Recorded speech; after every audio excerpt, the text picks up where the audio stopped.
Hello student, आज हम पढ़ेंगे अध्याय 5 नन्ही सी लड़की। प्रस्तुत कहानी में एक लड़की लिटिल रेड राइडिंग हुड की है जो अपनी बीमार नानी माँ के घर जाती है और रास्ते में उसे एक भेड़िया मिलता है जो उसे खाना चाहता है।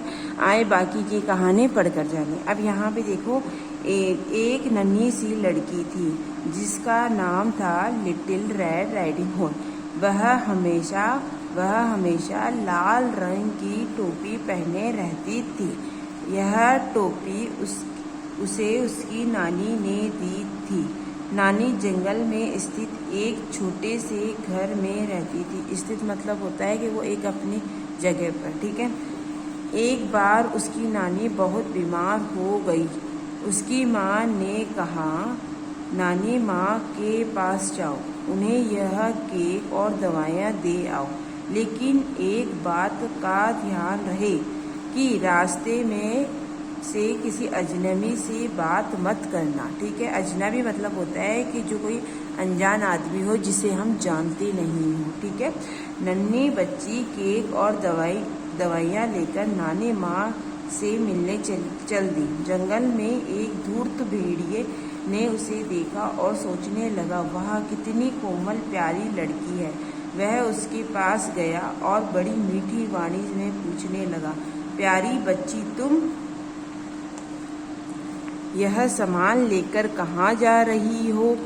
जब भेड़िए को पता चला कि वह अपनी नानी से मिलने जा रही है तो उसने मन ही मन एक योजना बनाई। उसने रेड राइडिंग हुड से कहा, देखो यहाँ कितने सुंदर फूल खिले हैं, चिड़िया कितना मीठा गाना गा रही है। नानी के पास जाने से क्या नानी माँ के पास जाने की ऐसी क्या जल्दी है? थोड़ी देर यहाँ घूमो, मजे करो। बोली बच्ची। मक्कार भेड़िए, मक्कार यानी दुष्ट होता है ना, जिसके मन में चाल चल रही होती है, भेड़िए की बातों में आ गई। वह अपनी प्यारी नानी माँ के लिए सुंदर सुंदर फूल चुनने लगी। उसने सोचा कि सुंदर फूलों का गुलदस्ता देखकर नानी खुश हो जाएगी। इस बीच भेड़िया तेजी से दौड़ता हुआ उसकी नानी माँ के घर पहुंचा। उसने दरवाजा खटखटाया। कौन है? नानी माँ ने पूछा। मैं रेड राइडिंग हूँ, नानी माँ। भेड़िया आवाज बदल कर बोला। मैं आपके लिए केक और दवाइयाँ लाई हूँ। मैं रेड राइडिंग हूँ, नानी माँ। भेड़िया आवाज बदल के बोल रहा था, ठीक है। मैं आपके लिए केक और दवाइयाँ लाई हूँ। बीमारी के कारण नानी माँ कमजोर हो गई थी। उन्होंने लेटे लेटे ही कहा, मेरी बच्ची, तुम अंदर आ जाओ। भेड़िया उछला और अंदर घुस गया। वह बूढ़ी नानी पर झपटा और उन्हें घायल कर दिया। बेचारी बीमार नानी बेहोश होकर गिर पड़ी। भेड़िए को किसी के आने की आहट सुनाई दी। उसने जल्दी से पास में पड़े नानी के कपड़े पहने और बिस्तर पे लेट गया। राइडिंग हुड घर के पास पहुंच चुकी थी। नानी माँ के घर का दरवाजा खुला देख उसे आश्चर्य हुआ। आश्चर्य मतलब होता है कि वो एक होता है ना, कि भाई एकदम से वो शॉक्ड हो गई थी कि वे दरवाज़ा कैसे खुला है। वह नानी के पलंग के पास पहुंची। भेड़िए ने आवाज़ बदल कर कहा, बेटी, तुम आ गई, इधर मेरे पास आकर बैठो।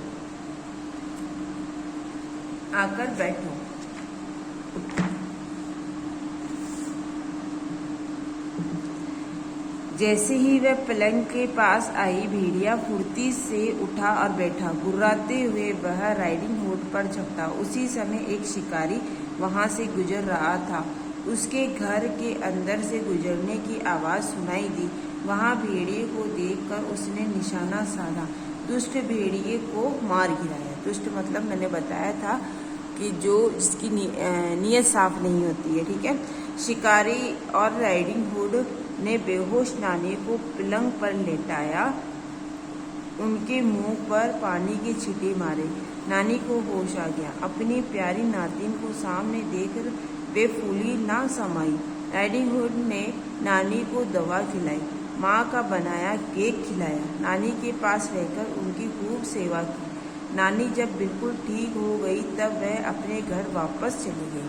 ठीक है, यहाँ पे आता है कि जो शब्द दे रखे थे, जैसे कि देखो अजनबी, अजनबी की जिसे हम नहीं जानते हो, वाणी मतलब आवाज़, आश्चर्य मतलब होता है हैरानी, धूर्त मतलब होता है धोखेबाज, योजना मतलब होता है तरकीब यानी कोई आइडिया, दुष्ट मतलब होता है बुरा। ठीक है, अब यहाँ पे जो क्वेश्चन आंसर है वो आपको अपनी कॉपी में करने हैं। चलो।